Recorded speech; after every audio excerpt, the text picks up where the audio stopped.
Ration கடைகளில் வழங்கப்படும் அரிசியின் தரம் மற்றும் விநியோகம் தொடர்பாக தமிழக சட்டசபையில் ஆளுங்கட்சிக்கும் எதிர்க்கட்சிக்கும் இடையே விவாதம் ஏற்பட்டது. இது தொடர்பான கருத்து மோதல்களை தற்பொழுது பார்க்கலாம். 21-22 ஆட்சி வந்த காலங்களில் செமி கவர்டு குடோனும் கவர்டு குடோனும் எம்ஆர்எம்மோ ஆஃபீஸ் பில்டிங் எதுவுமே செய்யவில்லை. அவங்க ஆட்சி காலத்தில் ஒரு வருடம் ஃபுல்லாக 25-26 18 குடோன் கட்டியிருக்கு. 51 மெட்ரிக் டனில் 106 கோடியில் செமி கவர்டு குடோன் கட்டவே இல்லை. இவங்க மாறு தட்டிக்கிறாங்க. செப்டம்பர் 1 9/5/2026 வரைக்கும் 50 லட்சம் மெட்ரிக் டன்னுக்கு நெல் ப்ரொக்யூர் பண்ணியிருக்கோன்னு. அதெல்லாம் ரோட்லேயும் ஸ்ட்ரீட்லேயும் தான் இருக்குது. தூய்மையான ஆட்சி மக்களுக்கு ரேஷன் கடையிலே வழங்கி கொண்டிருக்கிறான்னு சொன்னார்கள். ரேஷன் கடையிலே வாங்குகிற அத்தனை பேரும் ஆற்றுக்கும் கோழிக்கும் தான் அதை தீவனமாக பயன்படுத்தி கொண்டிருக்கிறார் என்பதுதான் நாடறிந்த உண்மை. நீங்கள் சொன்னீங்க, அதுக்காக சொல்லியிருக்கேன். அதற்காகத்தான் நம்முடைய முதலமைச்சர் அவர்கள் சன்னரக நெல்லை உற்பத்தி செய்ய வேண்டும் என்பதற்காகத்தான் இந்த தொகையை உயர்த்தி கொடுத்து எதிர்காலத்தில் சன்னரகை தான் இந்த மக்கள் வேண்டும் என்று விரும்புகிறார்கள். அண்டை மாநிலங்களிலிருந்து அந்த அரிசி வருகிறது, பல இடங்களிலிருந்து வாங்கப்படுகிறது. நம்முடைய சன்னரகம் என்பது உற்பத்தி குறைவாக இருக்கிறது என்பதுதான் உண்மை.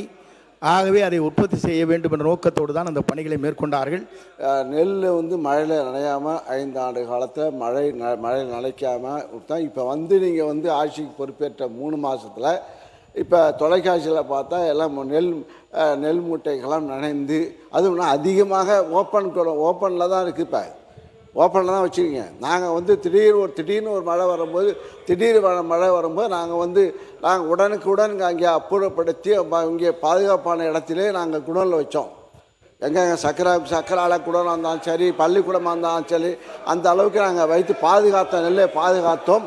அதனால தான் வெள்ளை அரிசியாக ஒரு கருப்பரிசி வந்த காலத்தை போய் வெள்ளை அரிசி வர்ற காரணம் அந்த நெல்லை மழை நனையாமல் முளைக்க விடாமல் இருந்த காரணத்தால் தான் நெல் இப்போ ரேஷன்களில் இப்போ இங்கே வெள்ளை அரிசி வர்றதுக்கு ஒரு காரணமும் உண்டு. முன்னாள் அமைச்சரான நேரு கூட அந்த ரேஷன் அரிசி தான் சாப்பிட்றேன். ஏன்னா சுகர் கம்மியாகும்ட்டு, அதான் சுகரை கம்மியாகும்னு சொல்லி அது மோட்டா அரிசி சாப்பிட்றாரு. அதனால் எல்லாரும் அவை முன்னவர் சொல்கிறார், ஆட்டுக்கு மாட்டுக்கெலாம் இல்லை, இன்றைக்கி ரேஷன் அரிசி எல்லா மக்களும் சாப்பிட்றாங்க. நீங்கள் அது உனக்கு வச்சிங்க. இந்த ரேஷன் அரிசி காரணம், ரேஷன் அரிசி சாப்பிடுகிற போது அந்த சர்க்கரை அளவு குறைகிற காரணத்தால் எல்லா மக்களும் அதை எடுத்துக்கொண்டிருக்கிறார்கள். நீ எப்படி காலையில் இருந்துச்சோன்னா நெல்லிக்காய் ஜூஸ் குடிப்பான்னு பேட்டி கொடுக்குறியா, அது மாதிரி இன்றைக்கி ரேஷன் அரிசியை எல்லா மக்களும் பயன்படுத்தி கொண்டிருக்கிறார் என்பது உண்மை. ஆனால் ஒரு பரம ஏழையா இருக்கக்கூடிய மாதிரி அண்ணன் ரேஷன் கடையில் தான் அரிசி சாப்பிட்றாருன்னு ஒரு தகவல் இன்னைக்கு தான் அது தெரியுது. பெரும்பாலும் இங்க இருக்கக்கூடிய சட்டமன்ற உறுப்பினர்கள் தன்னுடைய மனசாட்சிப்படி தெரியும், யாரும் ரேஷன் கடையிலிருந்து அரிசி வாங்கி சாப்பிட்றது இல்லை. பெரும்பாலும் நான் இதுதான் உண்மையை நாங்கள் உண்மையை பதிவு பண்றோம். இனி வரும் காலங்களில் பொது ரக நெல்லுக்கு பதிலாக சர்ணநக நெல்லை பயிரிடணும், அவங்களுக்கு ஒரு ஊக்கம் கொடுக்கணும். அவங்க பயிரிட்டாதான் அதை நம்ம கரெக்டாக ப்ரொக்யூர் பண்ணி மக்களுக்கு ரேஷன் கடையில் கொடுக்க முடியும். உண்மையாக சொல்லுகிறோம், தாய்மார்களுடைய வழியிலிருந்து சொல்றோம். இன்றைக்கு அதை மாற்றக்கூடிய ஒரு அரசாக 90% இன்றைக்கு அந்த அரிசியை வாங்கி யாரும் சாப்பிட்றதில்ல. இட்லி மாவு யூஸ் பண்றாங்க. அண்ணன் சொல்ற மாதிரி முன்னாடி நிறைய கடத்தல் நடந்துட்டு இருந்துச்சு. இதெல்லாம் தடுத்து ஆந்திராவுக்கு போயிட்டு இருந்துச்சு, கர்நாடகா போயிட்டு தடுத்து நிப்பாட்டி இப்போ ஏற்கனவே 5 ஆண்டு காலம் நாங்கள் ஆட்சியில் இருக்கிற பொழுது இந்த இடத்துல தான் உட்கார்ந்தார். என்னைக்காவது ஒரு நாளாவது இந்த பொது விநியோக திட்டத்தில் உங்கள் ஆட்சியில் அரிசி சரியான எங்கேயாவது ஒரு நாளாவது கேள்வி கேட்டிருப்பாரா? அதுவும் இல்லை. கழக ஆட்சியில் பொது விநியோக திட்டம் மிக சிறப்பாக இருக்கு என்று சொல்லி தன்வீர் பண்டாரி, தீபக் வர்மா உச்சநீதிமன்ற நீதிபதிகள் பாராட்டி அந்த செய்தி வந்தது. ஒன்று, இந்த அரிசி எப்படி இருக்கும்னு கேட்டால் தமிழ்நாட்டில் உற்பத்தி பண்ணுற அரிசி கொஞ்சம் கலர் கம்மியாக தான் இருக்கும். என்ன மாதிரி கொஞ்சம் கருப்பாக இருக்கும், உங்களை மாதிரி சிகப்பாக இருக்காது. அதனால் அதுக்கு என்ன ஆர்டர் பண்ணார் தெரியுங்களா?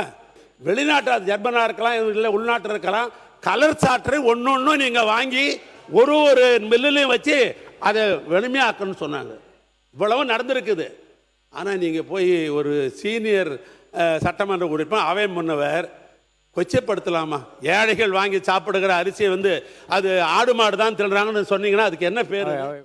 அதாவது இந்த அரிசி வழங்குகிற திட்டத்தை இலவச அரிசி என்று சொல்லக்கூடாது, விலையில்லாத அரிசி என்று சொன்ன தலைவர் மாண்புமிகு புரட்சி தலைவி அம்மா அவர்கள் 1,84,00,000 பேருக்கு தமிழ்நாடு முழுவதும் விலையில்லாத அரிசியை அறிமுகப்படுத்தினார்கள். அது இன்றைக்கு 2,20,00,000 கார்டு வரைக்கும் விலையில்லாத அரிசி போயிட்டு இருக்கு. இன்றைக்கு இருக்கிற விலைவாசி ஏற்றத்தில் அரிசி விலை உயர்ந்திருக்கிற இந்த சூழலில் மொத்தமாக இன்றைக்கு இந்த அரிசியை அத்தனை பேர் சாப்பிடுகிறார் என்பதை இந்த அவைக்கு நான் பதிவு வைக்க விரும்புகிறேன். அரசனுடைய நேரடி நெல் கொள்முதலிலிருந்து கொள்முதல் செய்யப்பட்ட அந்த நெல்லை உடனுக்குடன் அரவைக்கு அனுப்பினால் இந்த நிலை ஏற்படாது. இன்றைக்கு ஆந்திராவில் இன்றைக்கு அருமையான அரிசி தயார் பண்ணியிருக்காங்க மாடர்ன் ரைஸ் மில் மூலமாக. அதே நம்முடைய தமிழ்நாட்டிலையும் அற்புதமான அரிசி கொடுக்கலாம். மாடர்ன் ரைஸ் மில்லில் டபுள் பாயிலிங் போட்டு பாலிஷ் பண்ணால் இதே அற்புதமான அரிசி தமிழ்நாட்டிலையும் கொடுக்கலாம். ஆனால் இப்பொழுது இருப்பதை விட 2,500 கோடி கூடுதலாக செலவாகும். 10% அவுட்டன் குறையும். அதை இந்த அரசு பரிசீலித்து இந்த அற்புதமான அரிசியை நியாய விலைக் கடையில் அனைவருக்கும் கிடைப்பதற்கு நடவடிக்கை எடுக்குமா என்பதை தங்கள் வாயிலாக அறிவிக்கிறேன்.